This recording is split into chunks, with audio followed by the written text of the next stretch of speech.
Jaun-andreok, arratsaldeon edo gabon.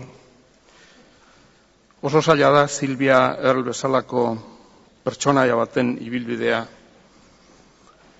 hitz batez edo formula batez definitzea. Baina oso erraza da egin dituen ahalegin guztietan agertzen den hitz bat aukeratzea. Itsasoa da hitz hori.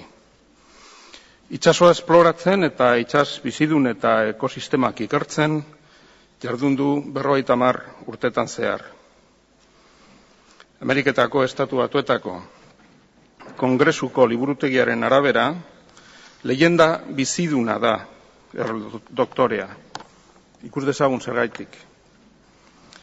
Sylvia Earle ha sido pionera en el campo de la exploración submarina. En 1969 fue rechazada su participación en el proyecto Tectite para permanecer durante varias semanas en una cámara submarina, y lo fue por ser mujer. Eran otros tiempos. Pero ese rechazo fue la llave que abrió la puerta de su participación, liderándolo en el proyecto Tectite II. Este era un proyecto solo para mujeres, y sus participantes permanecieron durante 2 semanas en una cámara submarina a 164 metros de profundidad. Durante años se han realizado expediciones por todos los océanos. Se puede decir que no ha quedado mar u océano en el planeta bajo cuya superficie no haya transitado. En 1979 paseó durante 2 horas y media sobre el lecho marino a 380 metros de profundidad, utilizando escafandra rígida. Nunca nadie había alcanzado esas profundidades. A nadie sorprenderá que la revista New Yorker y The New York Times la hayan titulado Her Deepness, su profundidad. En 1985 creó la empresa Deep Ocean Engineering para diseñar, manejar y apoyar el uso de sistemas submarinos robóticos y pilotados. Esta empresa construyó el Deep Rover, submarino de investigación capaz de operar a 1000 metros de profundidad, que fue precisamente el que ella misma utilizó para realizar expediciones a aguas tan profundas. En 1990 fue nombrada científica jefe de la Administración Nacional para el Océano y la Atmósfera, y en 1992 fundó Deep Ocean Exploration and Research, otra empresa que también se dedica al desarrollo y aplicación de nuevas tecnologías para operar en alta mar y a grandes profundidades.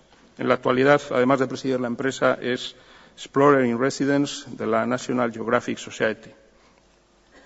Ehundik gorako zientzia argitalpenetan geratu dira jasota Earle doktorearen bidai, urperatze eta ikerketen emaitzak.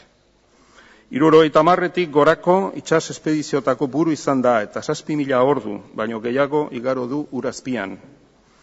Zientzia argitalpenez gain, edapen handiko liburu, batzuk aurrentzako, erreportaje eta dokumentalen bidez zabaldu ditu bere lanaren emaitzak eta jarduna. Ehundik gorako sari eta ohore jaso ditu bai, Estatu Batuetan bai nazioartean ere. Ohore horien artean 19 honoris causa doktore izendapen daude. 2009an TED saria jaso zuen itsas eremu babestuen sarea sortzeko egin zuen mundua aldatzeko proposamenagatik. Itsas erreserba izena ematen die berak eremu horiei. Eta planetaren bihotz urdina zahar berritzeko gune beroak direla esaten du berak. La doctora Earle ha dedicado su vida a la exploración del mar y a la investigación de los seres vivos y ecosistemas, a la extensión social del conocimiento que atesora y a la defensa y conservación de los ecosistemas y especies marinas. Está convencida de que es imprescindible actuar ahora para proteger los océanos, porque esa será la mejor manera de protegernos como especie.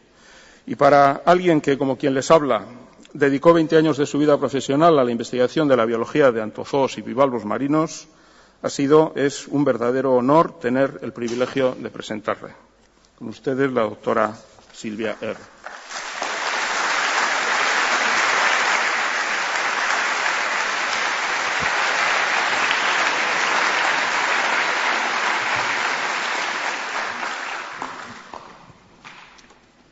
What a pleasure to be here with you this evening.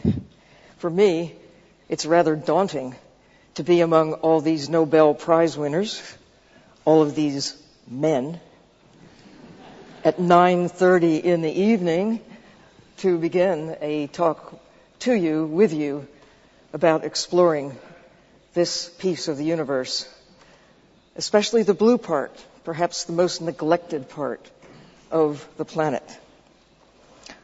I love the presentation tonight by Juan Sirac. He said he always wanted to be, or talked about the beauty of quantum physics, about the ability to actually to be in two places at once. It's something that I've always wanted to do. And if I could, one of me would be here with you tonight, and the other would be out somewhere in the ocean, splashing around. I also salute the repeated references to Richard Feynman's observation that there's plenty of room at the bottom. No kidding. Less than 5% of the bottom of the ocean has been mapped with the same kind of detail that we have for the moon or Mars or Jupiter. This planet is still in the infant stages of exploration, even in the bold kind of exploration that we attribute to those pioneers of centuries ago. More has been learned about the nature, about the nature of the ocean, about the nature of ourselves since the middle of the 20th century than during all preceding human history. That seems like a tall statement, but listen to the presentations that have been happening here, the knowledge that has been acquired just in the last 5 or 6 decades since many of you appeared on the planet. I've been a witness to much of this. In the middle of the 20th century, when I think about what we knew of the ocean, when Rachel Carson, even before she wrote that book that made a change in the way we view ourselves in the world, Silent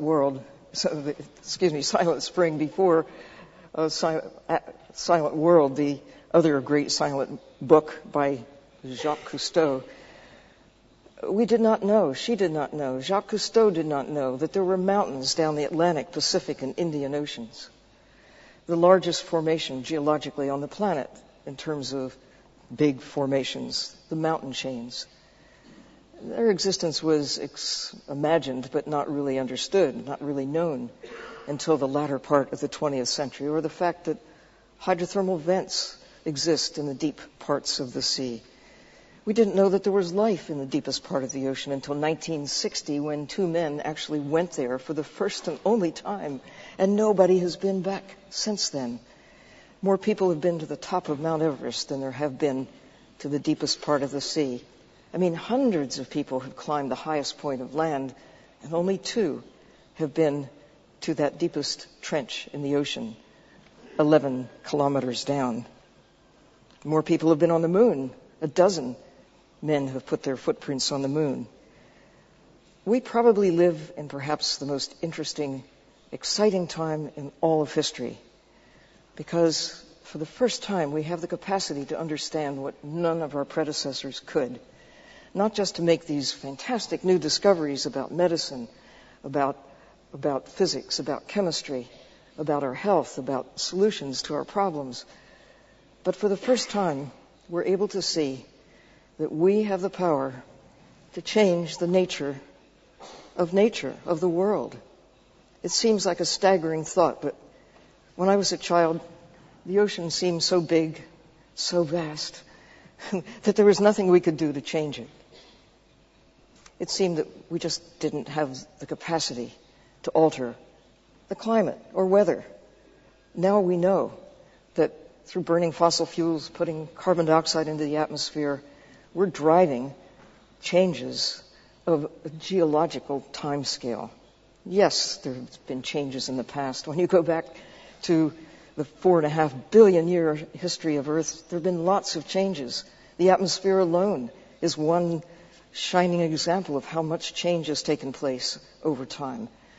And that is that just the origin of photosynthesis that made possible the generation of oxygen If we went back 1 billion years, we'd have a hard time breathing because there wasn't sufficient oxygen to support life such as we now take for granted.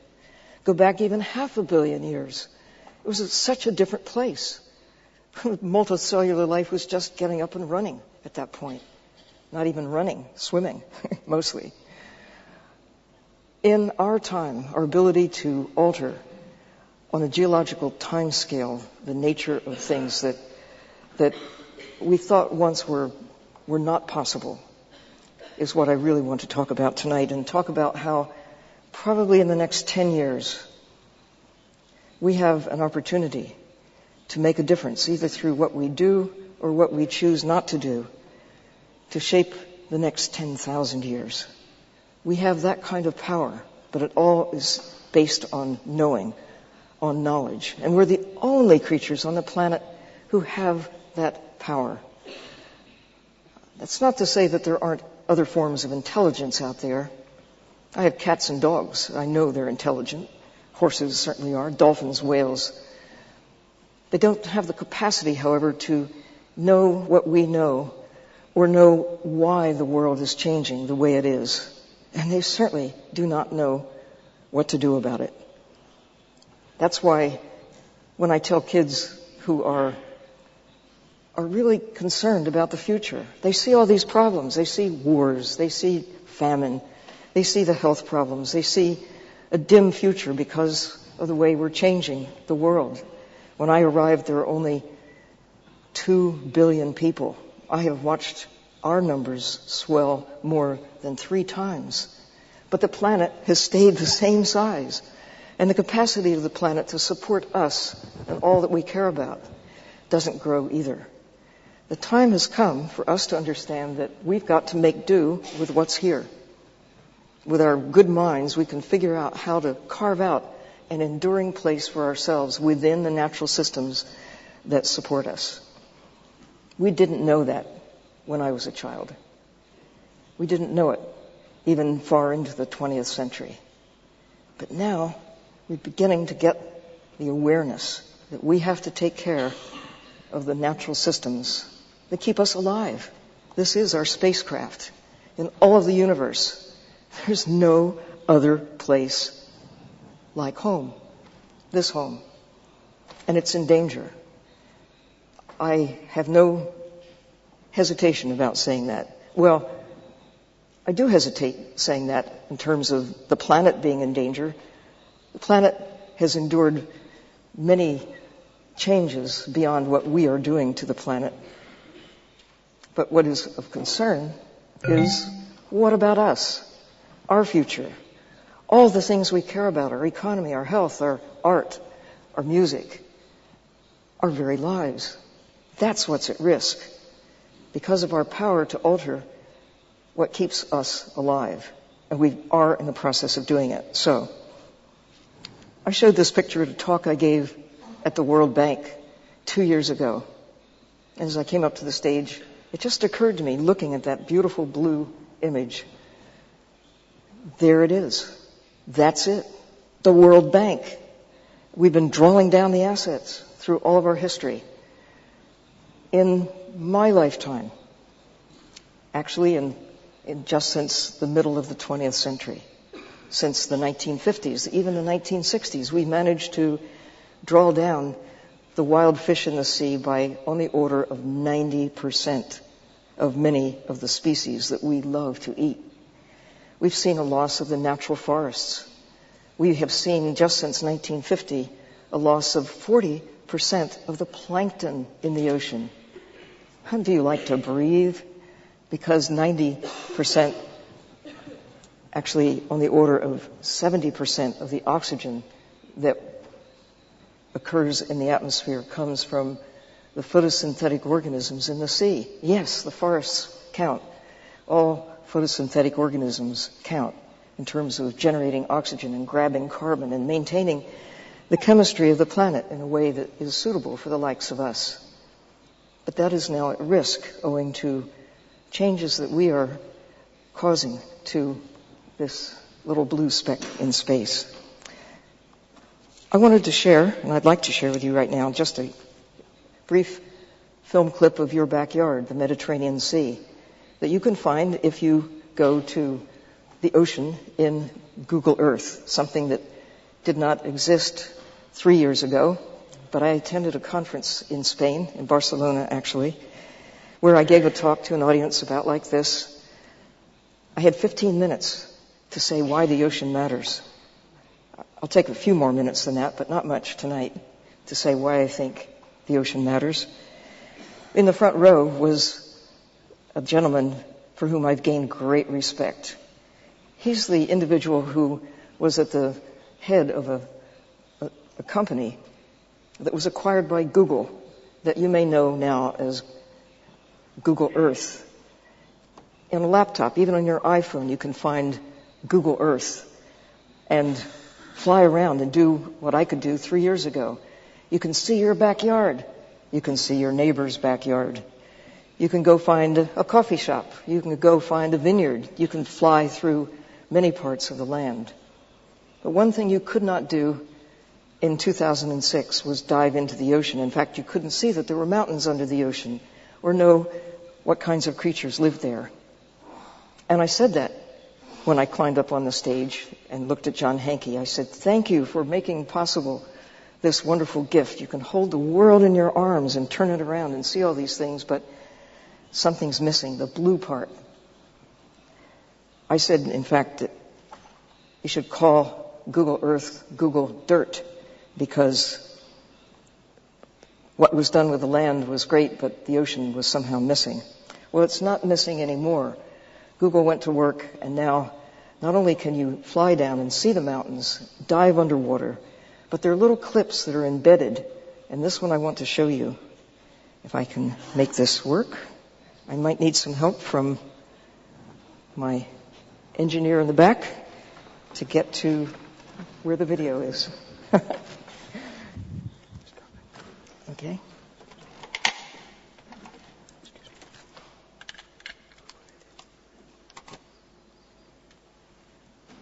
Imagine not being able to explore the ocean with scuba or with submarines. In 1950, that was not possible in the way that it is today. And here we go, into your blue backyard. The Mediterranean Sea, rimmed by 46,000 kilometers of coast, has been one of the world's greatest trade routes for thousands of years. Its seabed still holds treasures of the Greek, Roman, and Egyptian empires that once ruled from its shores. Amphorae from ancient shipwrecks are scattered along the windswept coast of western Turkey near Tektis.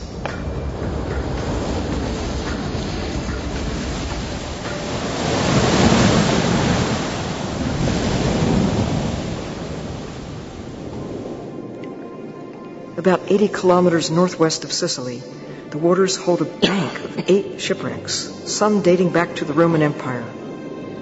Archaeologists are discovering relics, including intact glass cups, polished to a cloudy transparency by the sea.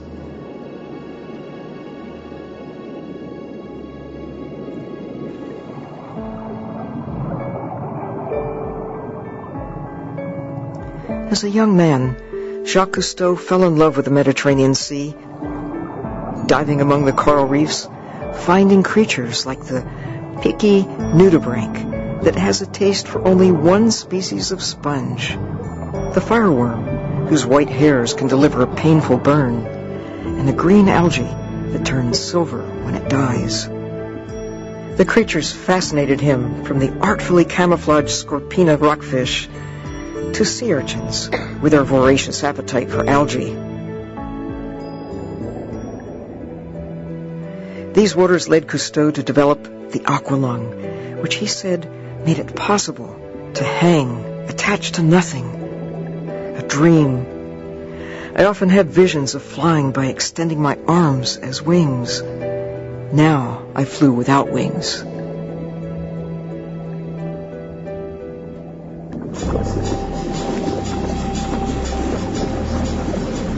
Another icon of the Mediterranean Sea is likely the fastest fish in the ocean, the bluefin tuna, called the cheetah of the sea. No human device can exceed the tuna's amazing propulsion efficiency, fueled by a diet of small fish.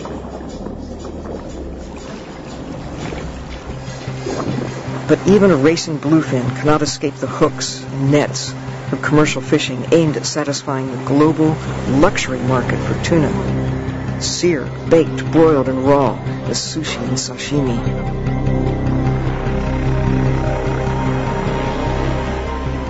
A single 200-kilogram tuna may be shipped to Tokyo and sold for more than $100,000 US.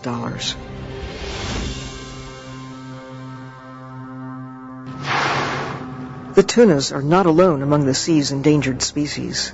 The rarest and most endangered are the monk seals, which have been prized for their meat and fur, and also have been killed off by fishermen to eliminate them as competitors for fish. Today, there are fewer than 500 Mediterranean monk seals, and although they're officially protected, they may not survive. More than 500 million tons of sewage a year pour into the Mediterranean Sea, and the monk seals' homes have been displaced by human structures. Many die, tangled in fishing gear. Others are slaughtered illegally.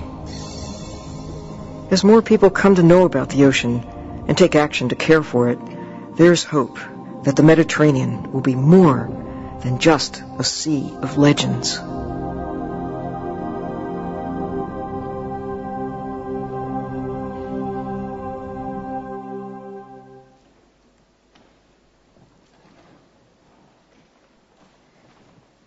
So the Mediterranean is truly a microcosm of the whole world and what we're doing to the oceans of the world.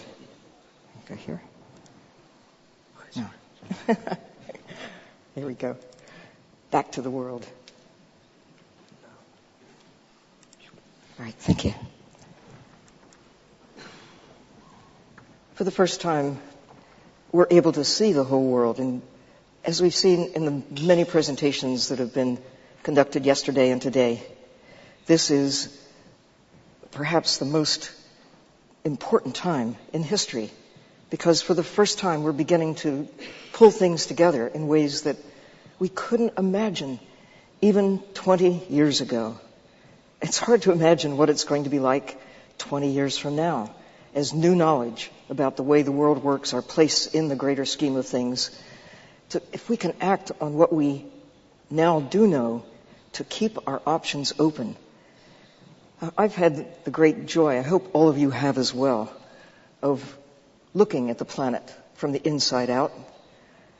In the 1950s, soon after scuba tanks and the whole ability to breathe underwater freely because of the development of the aqua lung by Jacques Cousteau and Émile Gagnon, the ability to actually fly underwater.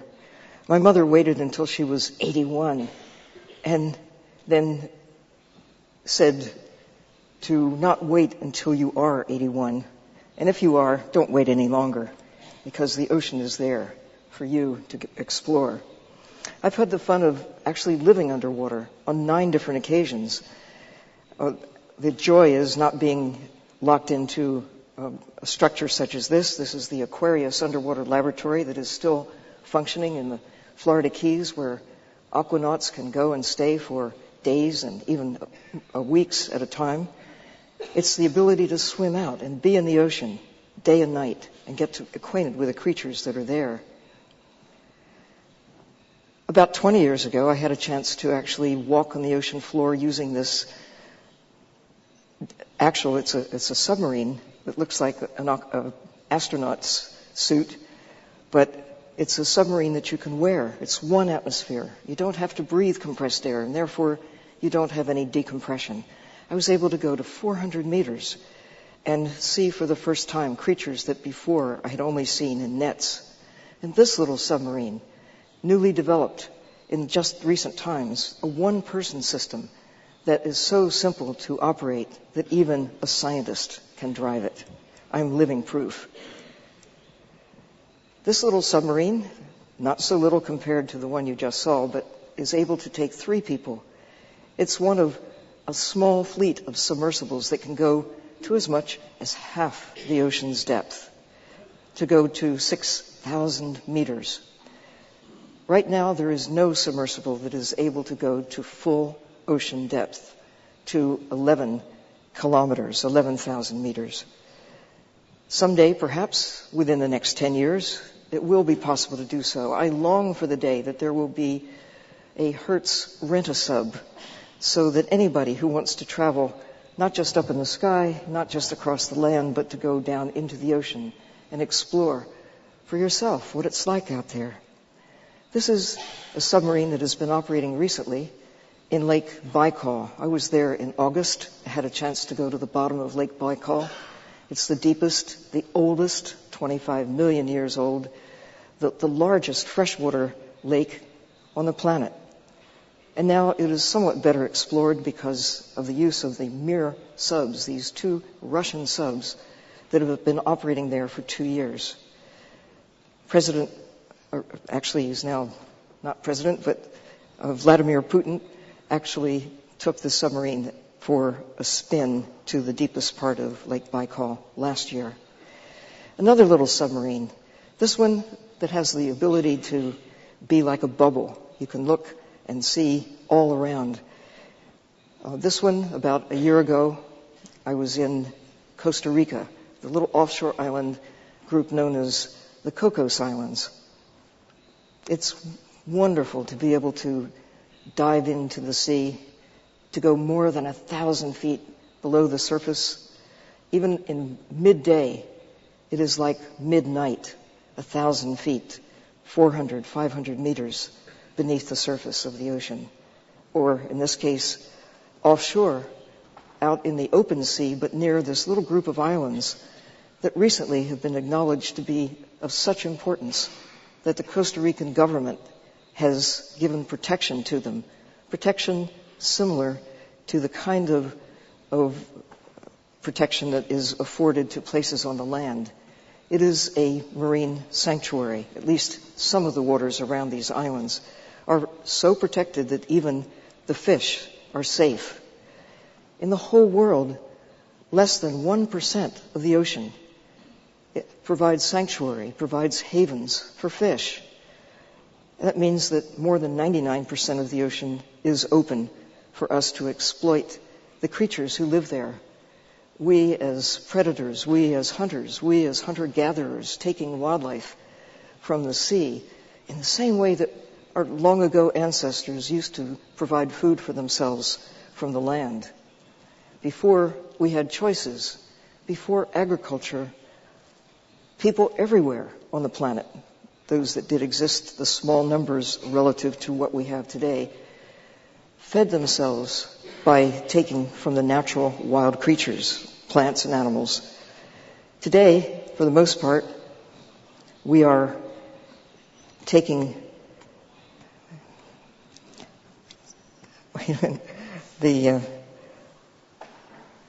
we're growing most of the calories that feed us. More than half of all that feeds us comes from 3 plants, from rice, corn, and wheat.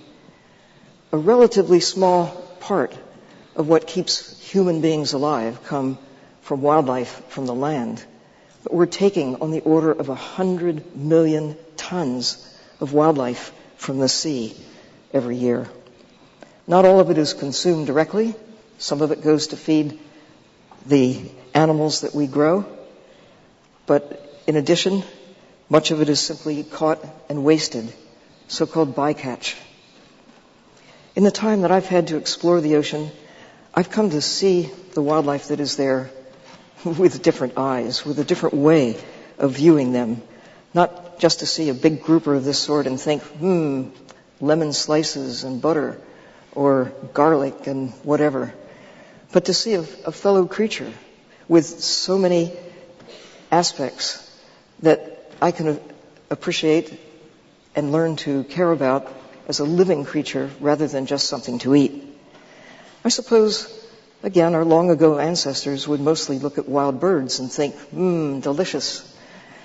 That's how most people tend to look at wildlife in the sea, although we are beginning to change as people get to know the ocean and also to understand that there are limits to what we can extract from the ocean and still get away with it. One thing that I have discovered as a diver, now having spent thousands of hours underwater, is that just as with cats, with dogs, with horses, with kids, with any of us, there are no two fish exactly alike. I suppose if a fish came swimming across the auditorium tonight, he might look around and say, people, they all look alike to me. But if he really spent some time and looked, he'd see, yes, their faces are different. And I have had the joy of discovering that the faces of fish are different too. Why does that matter? I mean, once it's cooked, it's cooked. But knowing that there's that individuality, that diversity of life in all forms of life, the wonders that we have discovered just in the latter part of the 20th century, the capacity for life to be so varied, not just that one kind of fish or one kind of mammal or one kind of bird is different from the other, but every bird, every mammal, every fish is different from every other one with its own distinctive genetic footprint. That miracle is combined with the flip side of it, the common chemistry that binds us all together. Those 4 letters that you heard about this evening. The chemistry that makes the life of fish and the life of humans, the life of all forms of living beings, however small or however large, bound together in this amazing journey in space. I take pleasure in meeting freckle-faced rays and joy in seeing that the blue spots are different on every single one that I encounter. That the faces of even little angelfish, no two exactly alike. Or moray eels, they are also unique individuals. Every shark different from every other one. Sharks are among the creatures that are the most in trouble in the ocean, on the planet these days, and considering how fast their numbers have been depleted from the amount, the number, the kind, the diversity that were there when I was a child to the numbers that are there today, on the order of 90% of the sharks, especially the large sharks, are simply not there, creating trouble for the ocean, trouble for the ecosystems that rely on these creatures for health. Now, this is one of the few places where this picture was taken where sharks are still abundant. This is that little island off the coast of Costa Rica where there is a safe haven for sharks, for fish. But it's not true in most of the world. Sites such as these are increasingly common, while the numbers of sharks are increasingly small. But it isn't just sharks. It's the tunas, it's the swordfish, it's the big fish everywhere. This summer, in August, I also went to Japan. And every time I go to Japan, I can't resist going to visit the Tokyo Fish Market. It's one of many places on the planet where you can see enormous diversity of life in the ocean without actually getting wet, without going into the ocean. From all over the world, boats deliver wildlife taken from all parts of the planet.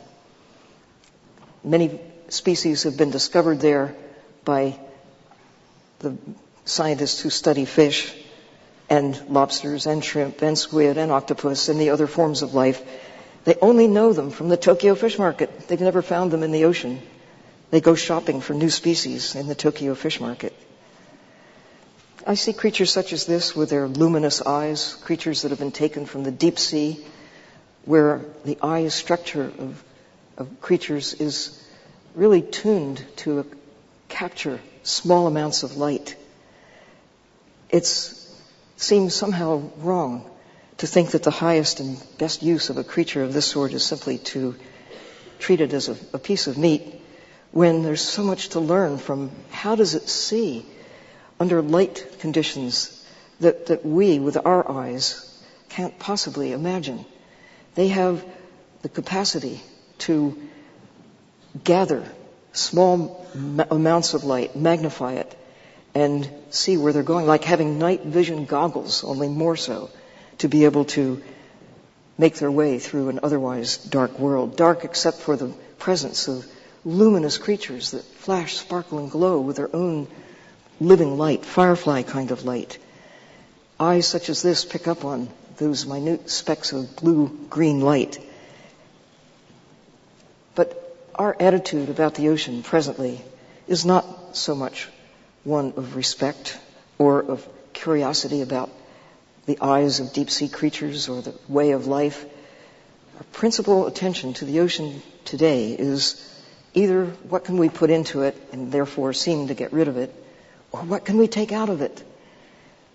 This has been the attitude, and it still is the attitude of many, that the ocean is so big, so vast, so resilient, that we don't have to worry about our impact.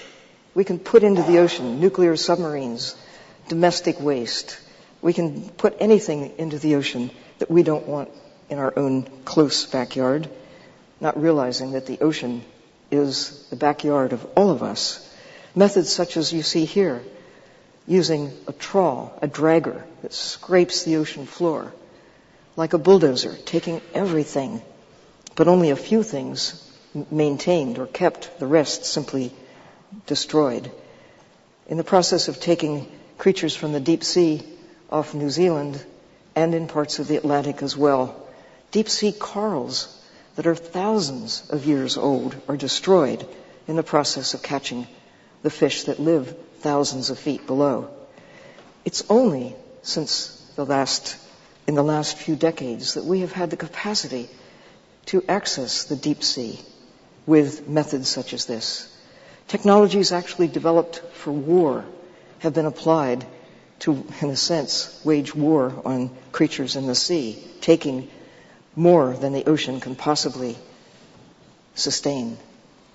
This creature, some of you may have seen this in markets, you may have consumed it. It is a creature that is now marketed globally. No one took these out of the sea until near the end of the 20th century, because we did not have the technology to find where they live and to deploy nets where they are thousands of feet beneath the surface of the ocean. And they had been consumed for years before scientists discovered how old they are, how long it takes them to mature. These are known as orange roughy. I'm not sure what they're called in Spain. They're called delicious by many people, even if they don't know the name. But it takes 30 years to mature. They may live to be 100 years before they come to your plate. Some have been determined to be more than 2 centuries old. I was fascinated by one of the earlier talks about how our lives are increasingly growing in terms of how long we can live. Going back 100 years ago, the life expectancy was much lower than it is today. Going back 1,000 years, it was lower still. The time that those paintings that we just heard about were made, the life expectancy would be, 2 or 3 decades. Certainly, it would be considered very old if someone got to be as old as I am today. These fish, though, can be 2 centuries old. How do they do it? How do they do it? They're fellow vertebrates. They have much of the same characteristics in terms of their body chemistry that we have. They have a heart, they have a backbone, they have a circulatory system, they have brains. Some of us have brains. We could do so much better by understanding, respecting these creatures for what we can learn from them, more than simply by dining on them. Now, that's not to say that fish aren't good to eat. They are. I have consumed many in my lifetime. I have never consumed a dolphin. But, of course, it is a common thing in some cultures to take dolphins for food. Others are repelled at the idea that we would eat our fellow mammals. This was an image from the Tokyo fish market just a couple of months ago. Whale meat for sale. Elsewhere in the world, most parts of the world, whales have taken on a different way of being viewed by most of us. We have come to a point where we don't rely generally on ocean wildlife, except for kinds of fish, and whales have generally achieved a different kind of status. We think of the value of whales alive, not just the value of pounds of meat or barrels of oil. A whale was discovered just last week off the coast of where I live in California, near San Francisco. It was tangled in crab pots, fishermen's nets. It was struggling to survive. Some humans, fellow mammals, saw this creature and freed it, and the whale was able to escape. But not before coming back and looking and actually, according to the diver's own testimony, touching each of the divers as if to say thank you. That may sound like a stretch, and anthropomorphizing a whale, but the divers were impressed that the whale didn't just take off when it was free, but took time to circle around and touch each one of the divers before it took off. We have a new way of viewing life on Earth. Going back again to our early times as arrivals on the planet, a planet that has ancient origins. We are newcomers. We made a living by consuming our fellow creatures. We were hunter-gatherers.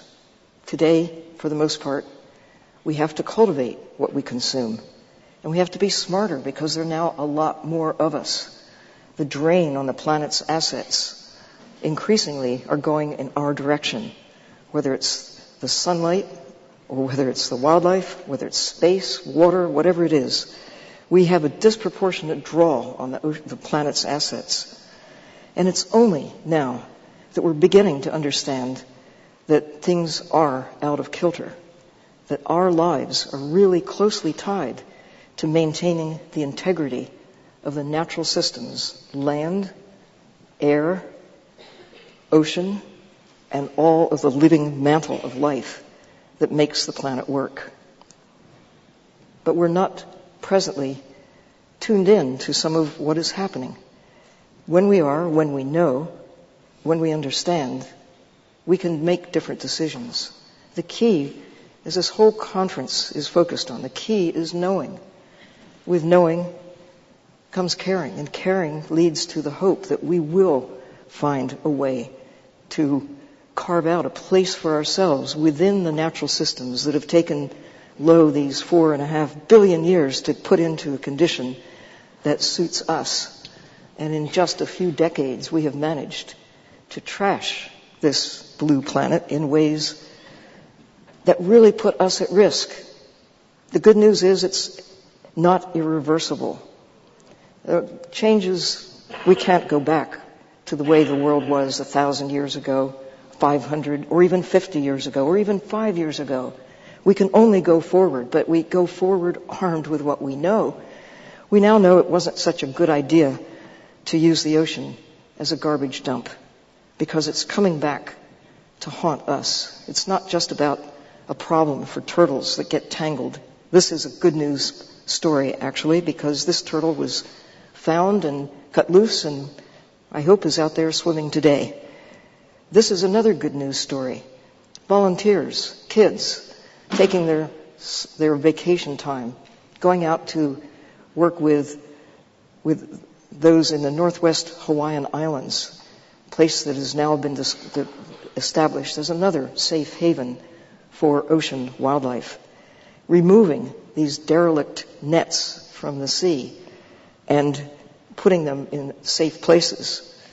Some of these nets are being turned into polar fleece jackets, another useful life for something that otherwise would be death for creatures in the sea. Now we know that there are connections that we didn't know about when I was a child.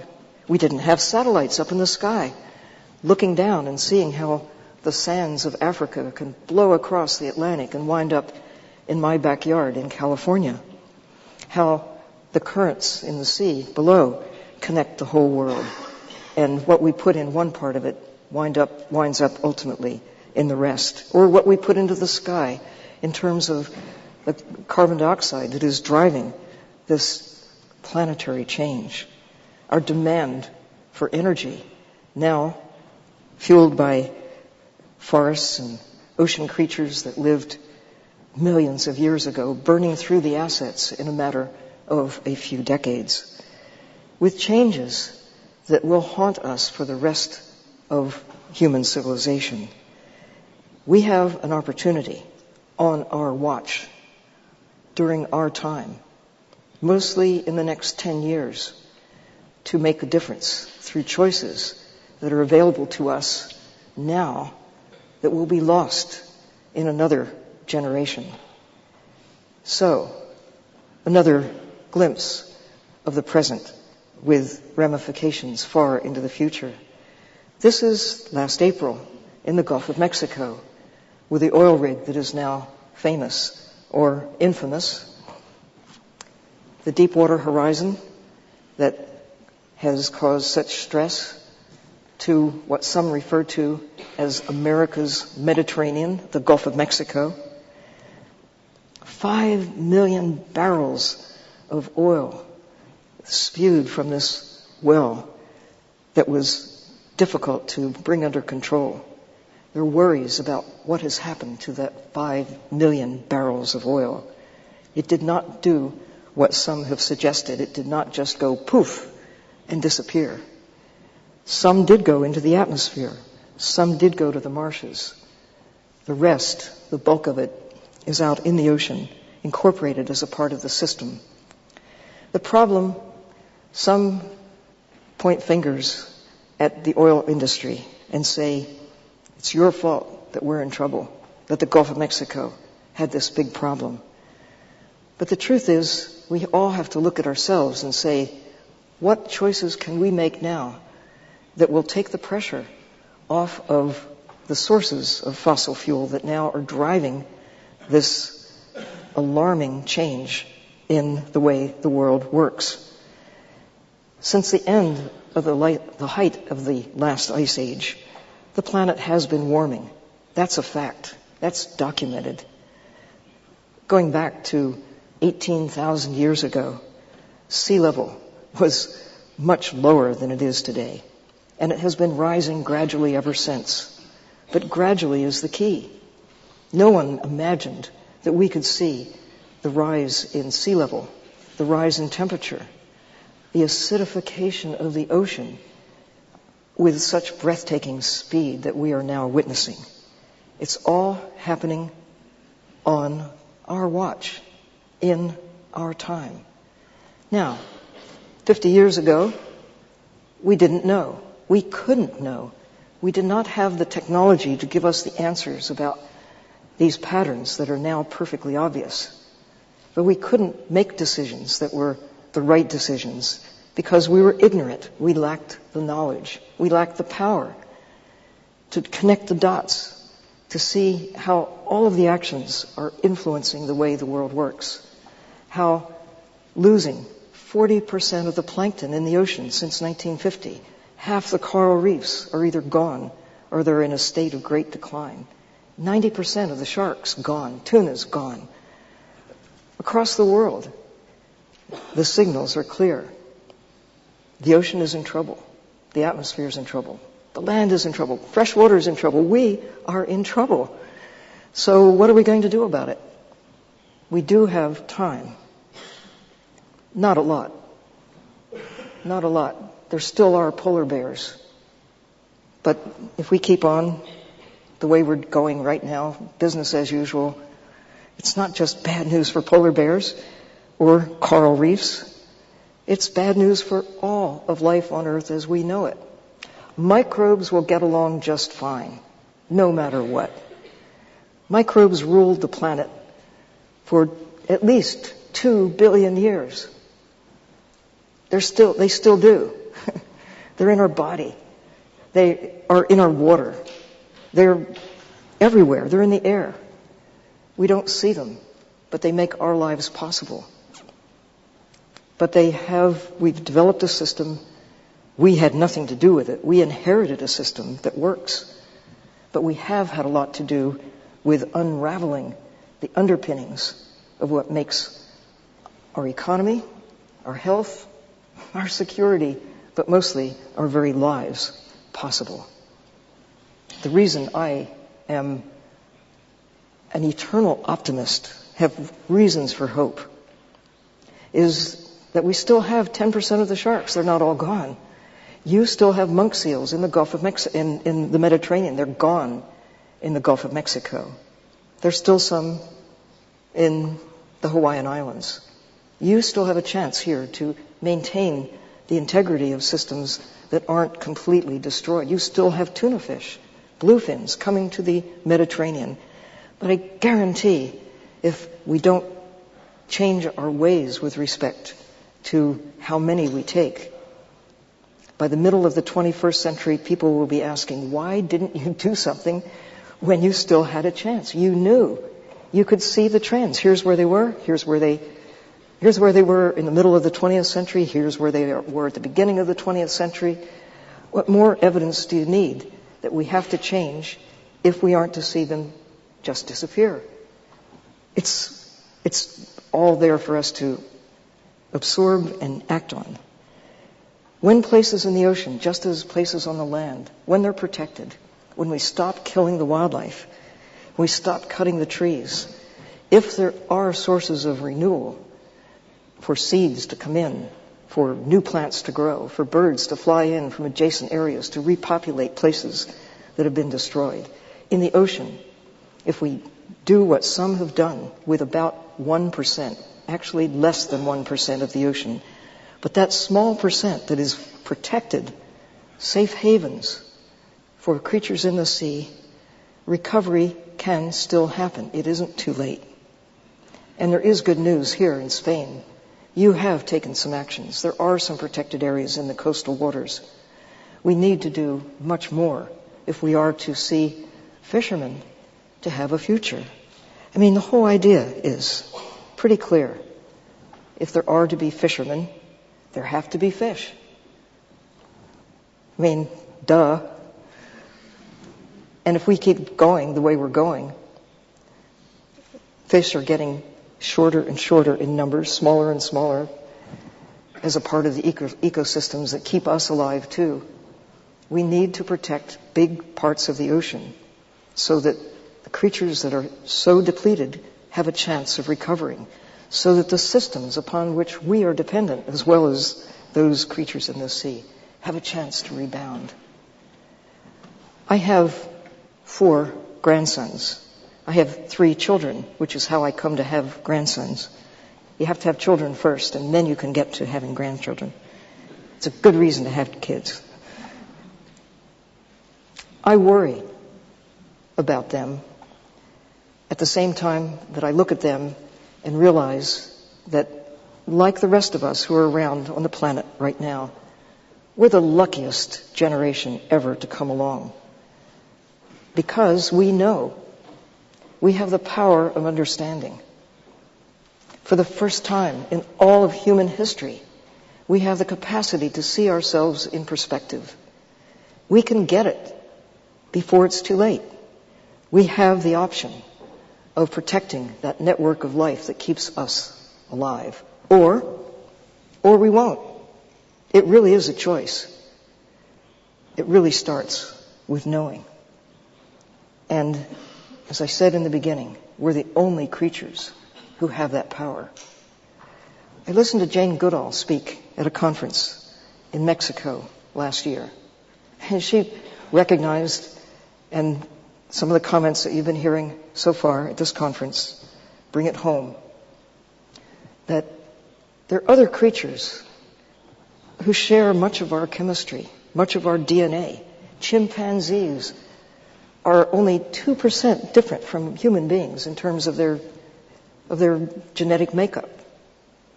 2%, that tiny little fraction. Otherwise, chimpanzees and humans are ever so much alike. And you can see it among us often in our behavior.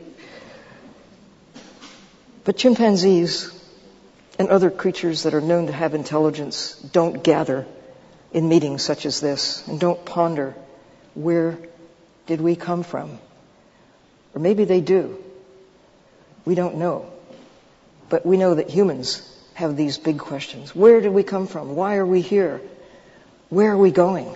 What's our future? How can we make a difference? Chimpanzees, orange ruffy, turtles, whales, long-lived creatures have been through this time of extraordinary change that we all share. They may, some of them, reflect on the changes, that the world isn't the same place that they knew when they first arrived. But they don't know why it's changed. We're the only ones who know why. We can hold up the mirror. We can attend conferences like this. We can read. We can Google the earth and find out what's happening. And we can share that knowledge.